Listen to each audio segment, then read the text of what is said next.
Qual a sua formação? Conta pra gente o começo da sua história, cara. Tá. Bom, sou Gabi Corrêa. Minha formação, sou formada em nutrição e sou formada em administração de empresas, mas eu trabalhei muito tempo na empresa da minha família, que era oficina mecânica, autopeças e transportadora. Então, eu já nasci nesse meio de carros. E é uma história muito louca, porque eu trabalhei com meu pai desde os 15 anos, né? Então, eu já via que era um ambiente masculino, que tinham poucas mulheres. Mas meu pai sempre falou para mim, não se intimida com isso não. Não é porque você é mulher que você não pode trabalhar numa oficina ou numa autopeças, né? Então, meu pai foi essa pessoa que me deu muito, legal. sabe, essa confiança. Eu dou esse crédito a ele, assim, sabe? E muita gente pensava assim, a Gabriela não sabe o que é da vida, perdida. Porque imagina, trabalha numa oficina, formada em nutrição, né?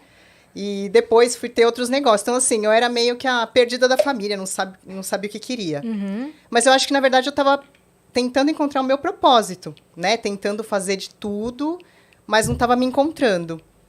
E aí, até que trabalhei muitos anos com meu pai, até mais ou menos uns 27 anos, me formei em nutrição, trabalhei um pouquinho na área de nutrição. Aí, meu pai decidiu encerrar os negócios, quis aposentar. E aí, eu fui abrir uma empreiteira, outro negócio que é predominado por homens. Uhum. E aí, eu abri essa empreiteira e eu fiquei 1 ano e meio, mais ou menos, e eu quebrei. Quebrei, assim, feio, fiquei com uma dívida enorme. E foi muito difícil, né? Porque quando você quebra, a sua família fica, né, apontando o dedo, seus amigos. Eu falei que não era para você fazer isso. Então, foi, assim, Isso um que momento... é chato, né? No momento muito que você tá chato. precisando de força ali, velho, tipo, Sim. o que dá pra fazer pra gente recuperar? Não, falo, pô, avisei, por que você não guardou? Por que você não investiu? Por que você não foi fazer outra coisa? Exatamente. Então... Mas se tivesse dado certo, ia todo mundo querer sambar na musiquinha junto, Falar, né? aí- a Gabriela assim, lá, falei pra Mas você ela sabe fazer. que, na época que deu tudo errado, eu me esforcei o máximo que eu pude e deu errado. E aí eu ficava, ai meu Deus, por que deu errado, né? Eu não me, assim, não é que eu não me conformava, eu queria uma explicação para tudo isso, né? Então, aquilo, quando a gente fala, né, que às vezes Deus ou, sei lá, o universo tem uma coisa melhor pra gente, é sobre isso. Porque às vezes você tá insistindo numa coisa que não tá legal, né? E aí parece que desmorona tudo, né? E aí depois vem uma coisa bacana, né? Então, acho que foi mais ou menos isso que aconteceu com a Leide. Porque quando eu quebrei, eu tive que passar, assim, por uma reconstrução. Uma outra Gabriela, eu tinha, sei lá, 29, mais ou menos. Uma outra Gabriela. Então, imagina, endividada, eu ia casar na época, começando uma vida de casada, dependendo do marido. A pior coisa, né? Eu odeio. Uhum. Então, o que eu fiz? Quando eu quebrei, eu decidi que eu ia estudar de novo, fazer administração, porque eu vi que eu falhei muito na parte financeira. Então, eu fui estudar e fui trabalhar. Aí, assim, o que me pagaria melhor na época seria a minha profissão de nutricionista. Então, eu fui trabalhar na Obra das Olimpíadas como nutricionista. Eu trabalhei lá, fiquei lá 3 anos e estudando, trabalhando, e assim, trabalhando para pagar a dívida, né? Porque o meu salário não era alto na época.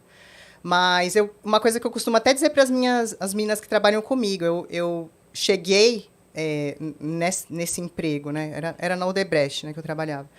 Eu cheguei lá ganhando 2.500, eu saí de lá em 3 anos ganhando 15 mil. Porque eu fui abraçando as coisas, eu via que tinha coisa errada, eu ia fazendo, eu ia ajudando, sabe? Então, acho que empreender, você pode empreender tanto o teu negócio, ou você pode empreender numa outra empresa, com o dinheiro dos outros ainda, que é melhor ainda, Sendo né? funcionário. Sendo funcionário. Então, eu fiquei anos trabalhando, 3 anos, me formei, paguei minhas dívidas, graças a Deus, até que a gente entregou a obra para as Olimpíadas, né? Eu fiquei desempregada. E aí, eu passei por uma situação de assédio dentro de um carro de aplicativo. E eu fiquei pensando, falei, caramba, né? Por que a gente tem que passar por essas coisas? Porque além de passar assédio no carro, eu não sei vocês, mas eu já passei assédio também em ônibus. Minhas primas, minhas amigas passaram em metrô. Isso sempre foi uma coisa falada dentro da família, entre nós. Tipo assim, a gente não dividia muito com os pais. Porque se a gente dividisse com os pais iam falar, não, ai, minha filha, então larga esse trabalho, trabalha mais perto de casa. Isso também é um grande fator o transporte para a mulher, para ela se desenvolver, né? Muitas mulheres deixam de repente, trabalhar, sei lá, na Faria Lima ou Paulista, que moram na periferia, não querem fazer aquele trajeto para chegar até lá. Para elas é constrangedor. Então, nós mulheres, a gente passa por muitas situações restritivas na vida, né? Para a gente poder chegar, ter uma vida profissional de sucesso.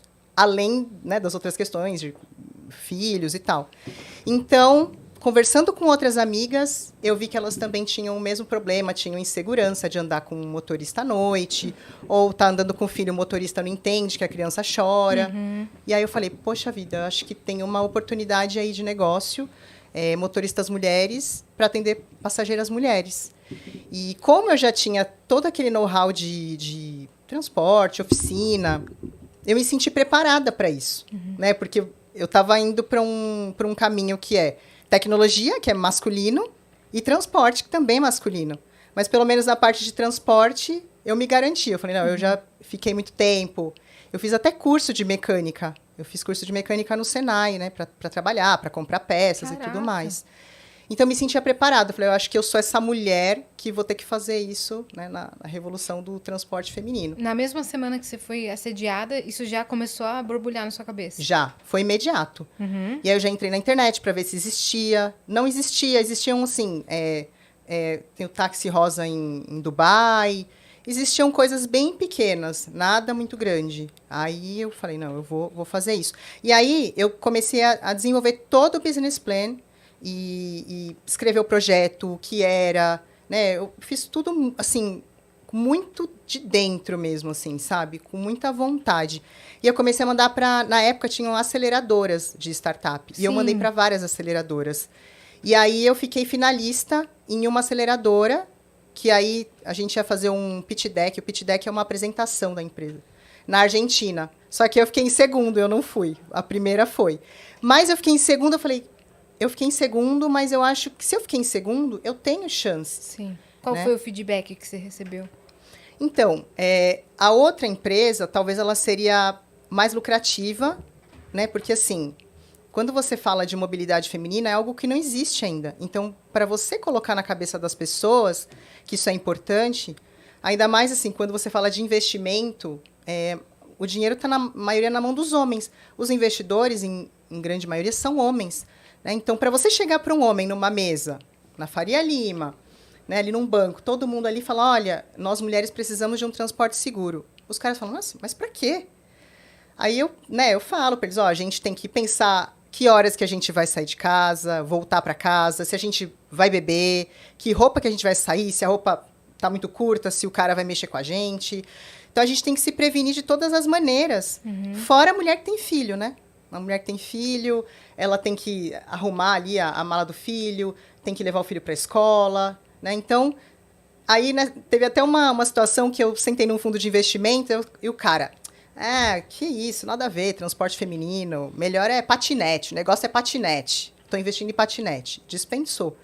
E aí a gente vê hoje, né, patinete não existe mais. Sim. E a Lady Driver está crescendo. Então, eu tenho o apoio das motoristas. Então, as motoristas fizeram, assim, muita campanha pra gente no início.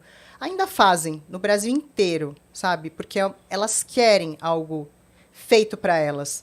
E as passageiras também. As passageiras sempre divulgam, falam para as amigas, né? Porque nós, mulheres, sabemos das nossas dores, né? E aí, comecei esse negócio, né? Não foi fácil, porque eu não era da área de tecnologia, né? Como vocês sabem, nutrição, administração, oficina. Mas aí eu trouxe sócios de tecnologia, né? Tenho o meu sócio que é comigo, que é o José Reinaldo, pra desenvolver aplicativo, essas coisas? Sim, ele que fez toda a gestão do projeto do aplicativo, aí depois a gente contratou desenvolvedores. Então, né, quando vai começar um negócio de tecnologia, você tem que ter uma pessoa que entenda de tecnologia, porque é muito difícil.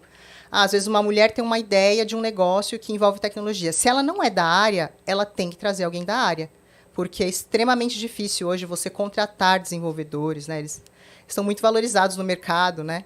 Então, e assim, os caras começam aqui, vão para outro projeto. É bacana para eles, né? É um crescimento que está tendo na área. Mas se a pessoa não tem conhecimento, fica muito difícil ela criar um aplicativo ou desenvolver algum tipo de sistemas. Então, eu trouxe, né, um sócio comigo, que cuida da área de tecnologia para mim, e eu fiquei muito, né, na divulgação, conversando com as motoristas. Gente, eu ia falar com as motoristas, assim, no começo, e eu falava com uma por uma no WhatsApp. Não mandava lista de transmissão, não. Era uma por uma. Aí tinha umas que... Ai, legal. Vou chamar outra amiga minha. Aí tinha umas Ainda que dava assim, para falar uma por uma, né? Oi? Ainda dava para falar uma. Ainda dava.